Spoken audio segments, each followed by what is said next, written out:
안녕하십니까. 김필수 자동차 연구소의 김필수입니다. 오늘 주제는요, 예전에도 한번 말씀드린 사안입니다. 운전면허 제도의 개선에 대한 말씀 드리고자 합니다.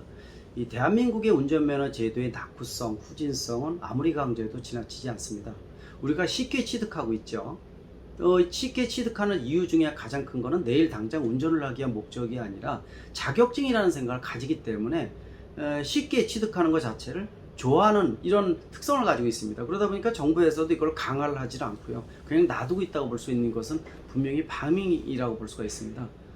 대한민국에서는 실제로 이렇게 쉽게 운전면허 취득을 하다 보니까 정부에서도 눈치를 보면서 강화를 못하고 있는 부분들은 더더욱 교통사고 사망자 수나 교통사고를 일으키는 요인으로 작용을 하고 있다고 보고 있습니다.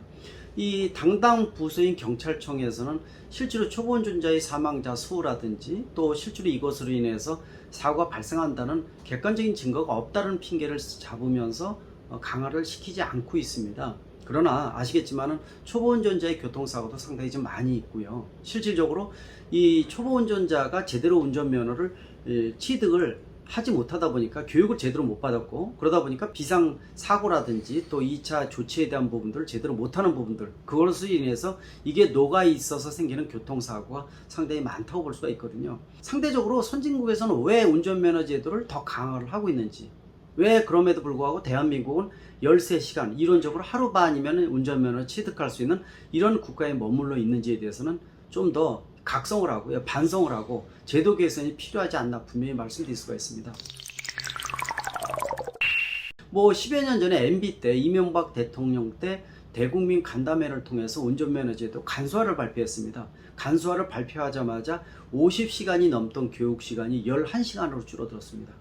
이렇게 이 급격하게 줄어든 운전면허 제도로 인해서 너무 쉽게 취득을 하고, 이런 문제로 인해서 계속 문제가 발생하고 있다는 것은 이웃 일본과 중국을 비교해 보면 얼마큼 문제가 심각한지를 알 수가 있습니다.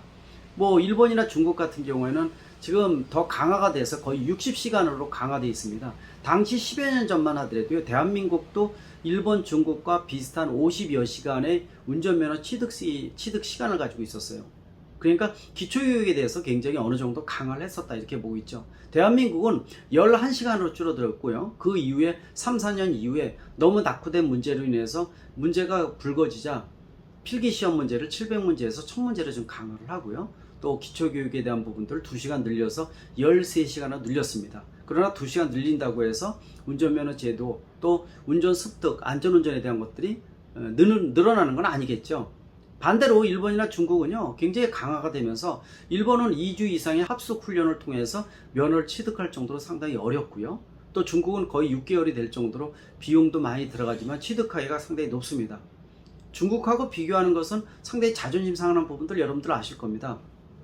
아마 중국 여행 많이 해보셨겠지만은 이 교통사고, 이 사망자 수라든지 교통사고를 보게 되면은 어떻게 저렇게 운전하고 저런 사고, 저런 문제가 발생할까? 굉장히 의구심을 많이 가질 겁니다. 심지어는 역주행도 보편화되어 있을 정도로 상당히 문제점이 크다고 보고 있죠. 그럼에도 불구하고 거의 60시간의 교육을 받고 있습니다. 대한민국 13시간인데요. 제대로 운전합니까?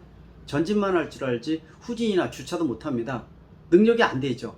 그러다 보니까 비상 조치 방법도 모르고요, 2차 사고 예방도 안 되고 각종 사고를 통해서 또 사망자 수가 늘어난다, 이렇게 볼 수가 있습니다.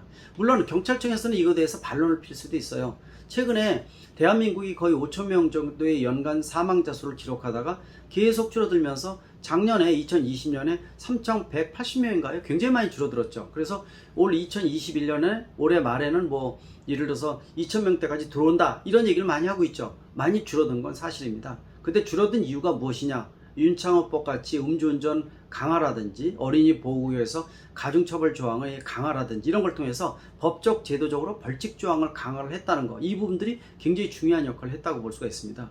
법적 제도적 강화를 통해서 엄격하게 하는 것은 이 선진국형이 아니라 후진국형, 낙후된 제도라고 분명히 말씀드릴 수가 있죠. 선진국에서 운전면허 제도는요, 법적 제도적 부분들은 뼈대만 강화를 하고 있고, 나머지 부분들은 관습이나 습관을 통해서, 또 어릴 때부터의 교통안전 교육을 통해서 강화를 하고, 이게 성인이 돼서도 그대로 이행이 되면서 자체적으로 몸에 습관이 되어 있다, 이렇게 볼 수가 있거든요. 그러나 대한민국은 어떻습니까? 어릴 때부터의 교육이 있습니까? 전혀 없습니다.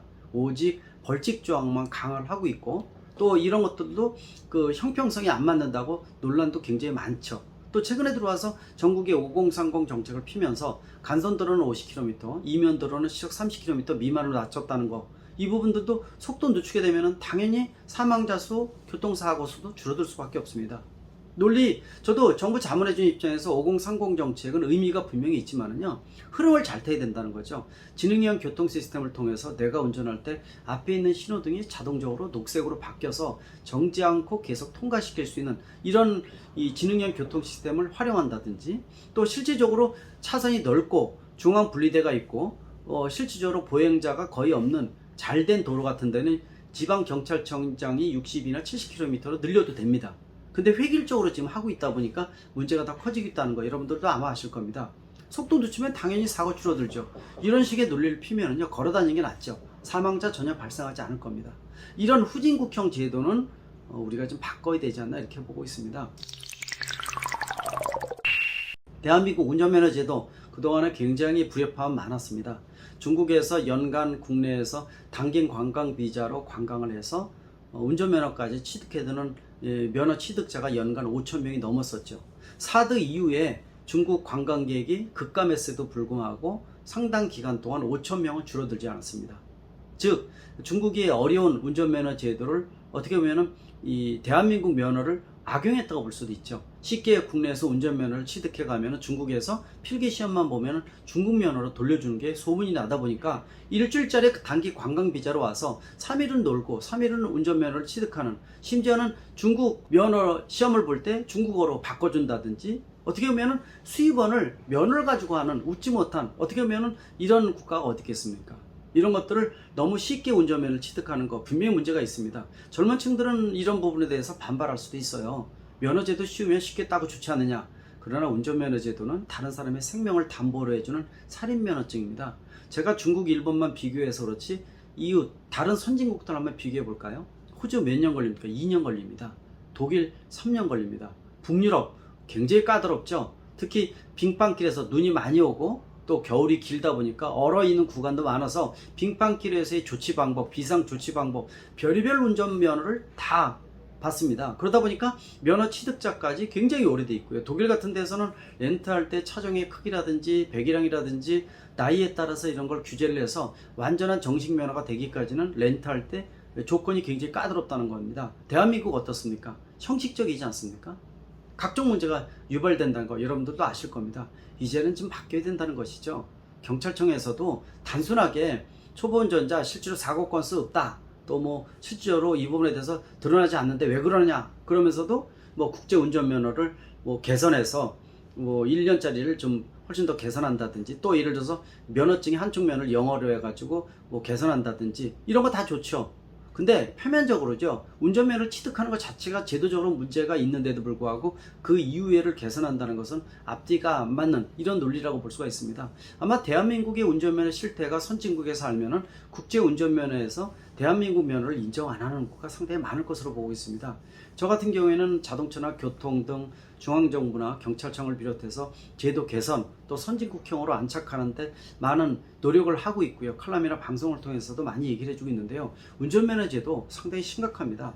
제가 사건 사고에 대해서 정부 자문이나 각종 이런 정책에 대한 것들을 피고 있지만은요, 실질적으로 사고 난 거를 밝혀보게 되면 초보 운전자의 실태가 상당히 심각함을 알 수가 있습니다. 심지어는요, 초보 운전자가 교통사고를 일으켜서 어린이가 사이에 끼어서 사망했는데도 불구하고 본인이 사람을 친 것을 모르고 그냥 지나가는, 그러면서 부모들이 쫓아와서 울부짖는 이런 장면들이 명료하게 찍혀 있는 것들은요, 너무 잔인해가지고 공개를 못하는 것들도 있습니다. 표면적으로요, 운전면허제도 국민이 편하게 딸 수 있다, 문제 심각한 거 아니겠습니까? 그만큼 대한민국의 이 실태에 대해서는 좀 더 각성을 해야 된다고 보고 있습니다. 한번 씌워진 거에 대해서 여론의 눈치를 보면서 강화되는 거, 여론에 대해서 표를 인식하고, 이런 것들은 상당히 문제가 있다고 볼 수가 있습니다. 운전면허 제도는요, 제도 개선이 아니에요.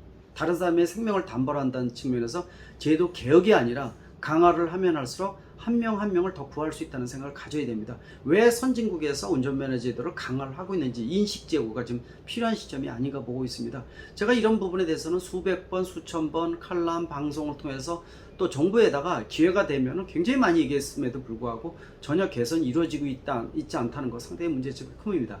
처음부터 13시간으로 4, 5분의 1로 떨어지는 이러한 시간을 한꺼번에 50시간, 60시간을 못 늘리면요. 매년 정부에서 발표하면 돼요. 1년에 10시간씩 늘리겠다. 그러면 4년, 5년 이후에는 최소한 일본하고 중국 수준 정도는 되지 않겠습니까? 지금부터라도 좀 더 바뀌어야 됩니다. 지금 누적된 10년치 초보 운전자가 양성됨으로 인해서 시장에 깔려서 여러분들 운전하면서 그런 거 느끼지 못하셨어요? 도대체 저 친구는 운전을 하는 건지 발로 걸어 다니는 건지 차를 들고 뛰는 건지 모르겠다, 이런 생각 못 가지셨습니까? 스텔드카, 아무것도 안 켜고 다니는 시커먼 차, 그 원인 중에 한 명이요, 초보 운전자가 등화장치도 킬 줄 몰라서 스위치 조작을 못해서 나오는 문제도 있다는 것을 확인한 순간 너무 어이가 없어 가지고요, 지금이 바로 그런 상황입니다.